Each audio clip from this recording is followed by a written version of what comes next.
President Obama sued his own department, his own IRS, and settled with himself. I guarantee you that you and every conservative on Fox would be running around screaming for impeachment. You guys would be trying to throw him in alligator Alcatraz. Actually, one thing I will pat myself on the back for is I know bipartisanly when something is wrong or not. I'm not the person that's like, oh, every Democrat's wrong and every Republican's right. That's something that you cannot generalize. If that happened to Obama, by the way, anyone who's wronged, the laws.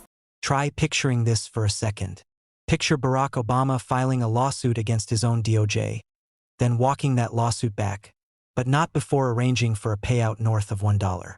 $7 billion funneled straight to people close to him who broke the law while supposedly acting on his behalf. Sounds absurd, right? That's essentially the scenario Isaiah Martin lays out in this clip, drawing the comparison to expose the double standard MAGA applies when it's Trump on the other side of that exact situation. Let's get into the full clip.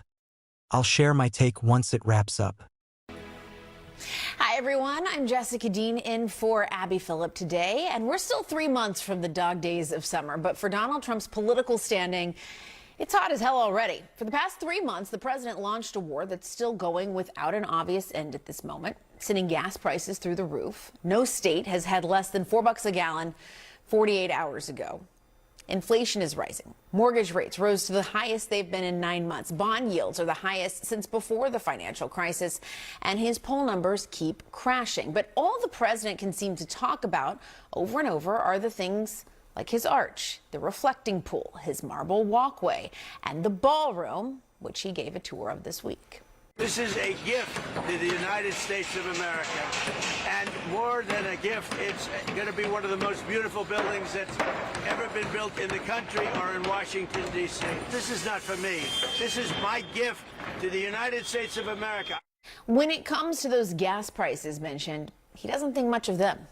This is peanuts, and I appreciate everybody putting up with it for a little while. It won't be much longer. And this week introduced a new twist to the outrage. Trump defended a $1.8 billion slush fund with taxpayer money to compensate his allies that he claims were wrong. And that includes January 6th rioters. And if that's not enough, part of that deal forbids the IRS from forever investigating him or his family's taxes. Even conservative columnist Jonah Goldberg raised the idea of impeachment, saying by their definition, the founding fathers would have gotten rid of Trump long ago. I want to welcome everyone to the table. Thanks so much for being here, guys. It's interesting. We heard from Trump on Truth Social, where he was kind of congratulating himself. He said that he gave up a lot of money in allowing the just announced anti-weaponization fund to go forward. I could have settled my case, including the illegal release of my tax returns and the equally illegal break-in of Mar-a-Lago for an absolute fortune. Instead, I am helping others who were so badly abused by an evil, corrupt, and weaponized Biden administration receive, at long last, justice. Alyssa, I'll start first with you. The president not backing down from this, and it seems like he's living in this reality right now, whereas there's the other reality for millions of Americans who are looking at this weekend with really high gas prices, really high grocery prices. The list can go on. Well, and let's just look back to what started this. The president's tax returns were leaked. That shouldn't have happened. That was wrong. That was unethical. The gentleman who did that is serving 5 years in jail. It's not like there weren't consequences for those actions. But now this is money that was congressionally appropriated to the Internal Revenue Service that is going to be used for this, what I would say amounts to a slush fund, to go out to people who feel like they were victims of political weaponization. And that could include people who may have assaulted police officers, destroyed property at the Capitol.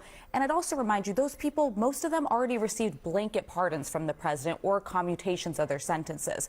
So many of these also went on to commit other crimes down the road. So this just comes at a moment when there are so many glaring signs of things the president should be focusing on, that the American people want him to focus on, and it feels deeply out of touch. I am still incredibly bullish that this is never actually going to come to fruition. The fund itself, between Congress, this is just blatantly illegal. This has to go through a congressional appropriation, and if Congress doesn't find a way to block it, then I do think the courts will step in. We've seen him do it with Doge, with other times that funds were appropriated for something different and then redirected. So we'll see if it ever comes to life. I mean, I would push back on that a little bit. What you call the slush fund, I find to call the anti-weaponization fund. And I'm sure on both sides of the aisle, we all have friends whose lives have been absolutely ruined, whether they were innocent. And you said that this is going to people who assaulted police officers on January 6th. It could, but the truth is we don't know where this money's going yet. And I feel like we're always prematurely just very negative when it comes to anything that President Trump wants to do. But I view this as something very altruistic. Trump did not take the money and put it in his pocket like he could have and like most people probably would have done. And instead, he wants to help those people who were absolutely destroyed by the weaponization of the government. I have friends who declared bankruptcy over proving they're innocent, that spent hundreds of thousands of dollars, some millions, to avoid spending time in jail, and they don't get that money back. Why can't we help those people? Well, therein lies the root of the problem. You just said the very simple fact that we're not going to know exactly who gets this money. I know that there was this testimony inside of the United States Congress in which they said that there's really no rules behind what's going to happen. So I think that it's absolutely absurd that there's going to be a fund that's $1.8 billion.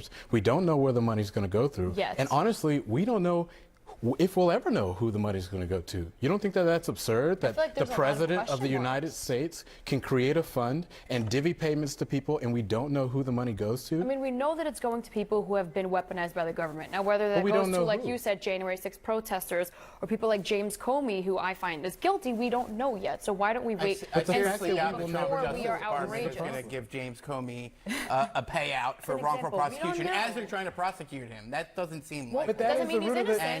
That's the root of the issue. Yeah, but the root of the issue is that we will never know. People in this country who have been wronged by the law have already that's what they said. Have legal pathways to seek justice for that. And you know, what you said, Trump could have just taken the money. No, he can't just take the money because we live in a. Yes, because I mean, I want to ask this question because Emily, you were saying Trump didn't benefit. What about this piece, this other piece, settlement with himself about the that he negotiated with himself? Settle that. He is the government. But I want to ask about the IRS not being able to prosecute him or his family over taxes forever. What do you think about that? Obviously, optically, it looks horrendous. I think anybody can. Because it is horrendous. Anyone can admit that. But there's also an unprecedented amount of persecution when it comes to the Trump and the Trump family. There has never been a president that has been persecuted as much as Donald Trump, whether it's illegally releasing his IRS, which I'm happy he's sitting 5 years in jail because that would never be tolerated under anyone else. But it's just the target on President Trump. Personally, it's outrageous. Jeff Bezos also had his tax returns illegally released. And that's so should he be entitled to $2 billion? Where does this stop? If he wants to sue, he absolutely has the right to. So are we going to say that for every single person that they should all be entitled to $2 billion? They have the right to sue, but I also think. But none of them or the President of the United States can negotiate with themselves. But them and the President, to me, have equal treatment. If Bezos wants equal to sue, treatment? It's the President of the United States that's negotiating his own settlement. Well, and let's keep in mind, guys, there is in this moment in the country, people are struggling. There is real financial and economic hardship right now. People's healthcare costs are going up. Inflation, gas prices are between $5 and $6 a gallon. Is this the best use of government resources? I don't know any conservative who could argue that this is how we should be using this money. And here's the context. This is a pattern of the President of the United States pilfering from the national coffers to serve his own political and personal ends. We have the Board of Peace, billions of dollars of taxpayer money without any congressional authorization or oversight. You know, you've got all of the stock trades that he's made, $750 million worth of stock trades on issues that he's adjudicating. This is a level of self-dealing and corruption that no one has seen before, and you have to view this slush fund in that context because it's obvious that he's doing it for political reasons and that the lawsuit against the IRS was a sham lawsuit that was never moving forward anyway. I'm just going to say it was just a thinly veiled excuse to pay off his own political If President benefactors. Obama sued his own department, his own IRS, and settled with himself, I guarantee you that you and every conservative on Fox would be running around screaming for impeachment. You guys would be trying to throw him in alligator Alcatraz. Actually, one thing I will pat myself on the back for is I know bipartisanly when something is wrong or not. I'm not the person that's like, oh, every Democrat's wrong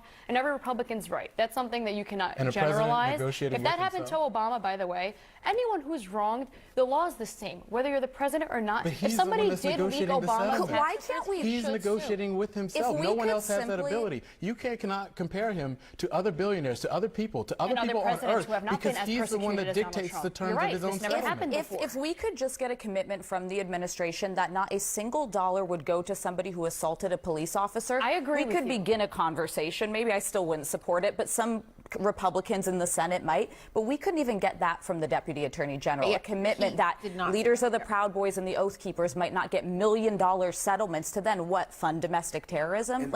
And then, Alyssa, we also won't get the names of the people at all. Correct. So we'll never be able to verify anything. There's not a lot of transparency. There's a lot of questions around this, and we're going to talk about as we come back, from the ballroom to the slush. Emily Austin is someone who repeatedly finds herself defending Trump no matter the circumstances.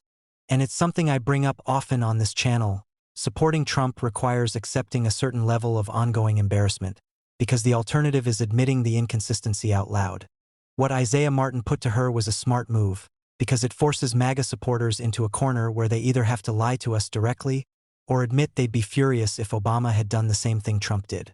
And let's not forget, this is the same crowd that lost it over the color of a suit Obama wore. These are the same people who, more than a decade after he left office, still find ways to pin the current state of the country on him. Yet, if Obama had walked away with a $1.8 billion fund benefiting people close to him, this exact group would be in full meltdown mode. This clip lays that hypocrisy bare for everyone to see. Deep down, Emily knows Isaiah's point holds up. She knows it completely. But admitting that would mean conceding the double standard, so instead she claims she'd react the same way regardless of who was involved. Pure face-saving. Except if the roles reversed, if Trump left office and a Democrat did something comparable, all of that supposed consistency would vanish overnight. That's the pattern. To stay loyal to Trump, you have to be willing to abandon your own standards whenever it's convenient, and that's exactly what keeps happening here. Curious what you all took away from this exchange. It wasn't the most explosive segment, but the point Isaiah made really does box these hypocrisies in and put them on display. Drop your thoughts below, and while you're there, go ahead and subscribe, drop a like, and help this one reach more people. Appreciate you all, and I'll see you in the next clip.